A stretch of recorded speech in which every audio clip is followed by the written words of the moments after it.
So I'm on my way to the gas station, the inches of snow. Woo! It was deep. Wonder what's the emergency.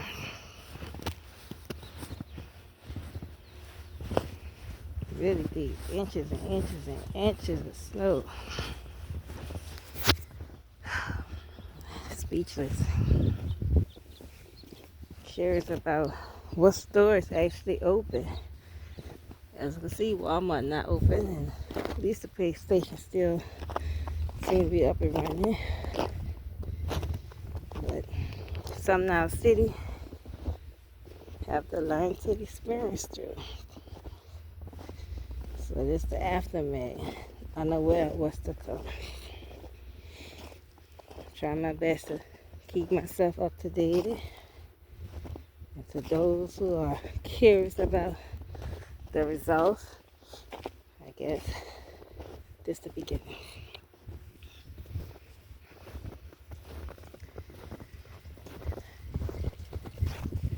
But I must say there's some pretty snow for New Orleans. Kind of look fake.